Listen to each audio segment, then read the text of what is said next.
Bayangkan satu hari di masa depan, Anda duduk di sebuah kafe di Paris atau Berlin, lalu kartu Visa atau Mastercard di dompet Anda tiba-tiba tidak lagi relevan. Bukan karena teknologinya usang, tetapi karena Eropa memilih untuk tidak lagi bergantung pada sistem pembayaran Amerika. Mustahil, beberapa tahun lalu mungkin iya, tapi hari ini, Uni Eropa secara serius membangun fondasi kemandirian finansial dan digitalnya sendiri. Dan yang mengejutkan, Indonesia ikut masuk dalam percakapan itu. Retaknya poros Atlantik selama puluhan tahun, hubungan Eropa-Amerika berdiri di atas dua pilar utama. Pertama, payung keamanan lewat NATO.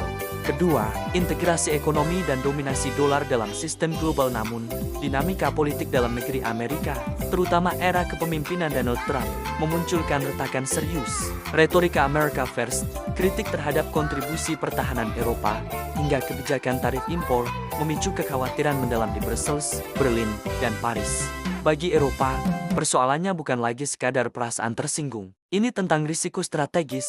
Bagaimana jika suatu hari Washington menggunakan dominasi finansialnya sebagai alat tekanan politik? Karena faktanya, infrastruktur keuangan global masih sangat terpusat pada Amerika. Masalah sebenarnya, kedaulatan digital setiap kali warga Eropa menggesek kartu dari jaringan Amerika, data transaksi dan sebagian keuntungan mengalir ke perusahaan seperti Visa dan Mastercard. Bagi Uni Eropa, ini berarti tiga hal. Pertama, ketergantungan sistemik. Kedua, kehilangan potensi pendapatan domestik. Ketiga, kerentanan geopolitik. Inilah konteks lahirnya proyek ambisius European Payments Initiative (EPI). EPI adalah konsorsium bank-bank besar Eropa yang ingin menciptakan sistem pembayaran terpadu lintas negara Uni Eropa instan, murah, dan independen dari jaringan Amerika. Ini bukan sekadar proyek teknis. Ini proyek geopolitik. Mengapa kris disebut-sebut?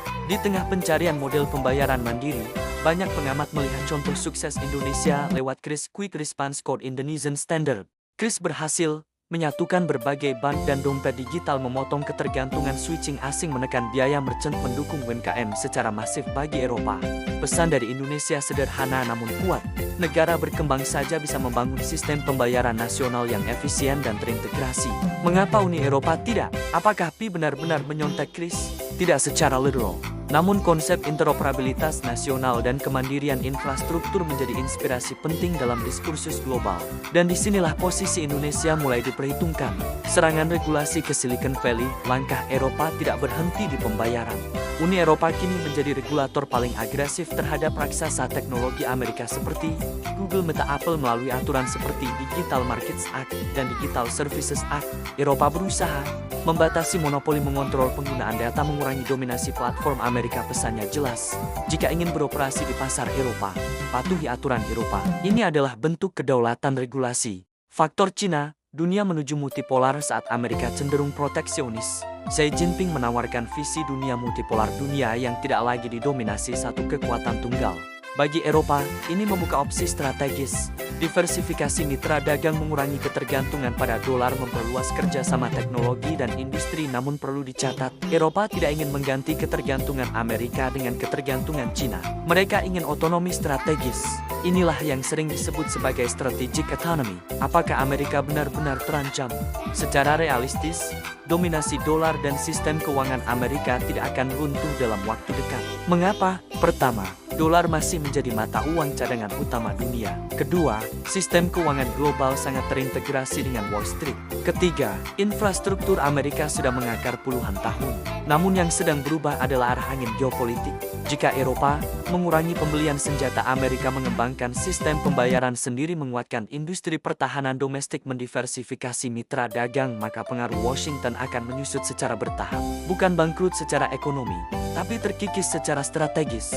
Dampak bagi Indonesia disinilah bagian yang menarik untuk kita. Jika KRIS dan model interoperabilitas Indonesia benar-benar menjadi referensi global, maka pertama, Indonesia naik kelas dalam diplomasi ekonomi digital. Kedua, standar teknologi kita berpotensi masuk ekosistem lintas negara. Ketiga, posisi tawar Indonesia dalam negosiasi global meningkat.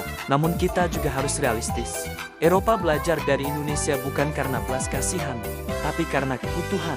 Dan jika mereka berhasil, mereka akan membangun sistem versi mereka sendiri dengan standar, regulasi, dan kepentingan mereka.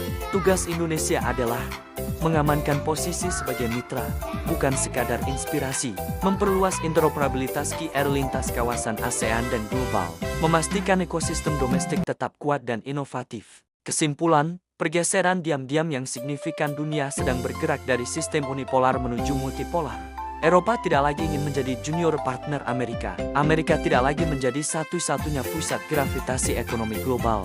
China menawarkan alternatif. Negara berkembang seperti Indonesia mulai diperhitungkan. Apakah Uni Eropa akan benar-benar meninggalkan Visa dan Mastercard? Belum tentu dalam waktu dekat. Tapi satu hal jelas, ketika negara-negara besar mulai mempertanyakan dominasi finansial Amerika, itu tanda bahwa tatanan global sedang berubah. Dan untuk pertama kalinya dalam sejarah modern, Indonesia bukan sekadar penonton. Kita ikut menjadi bagian dari narasi.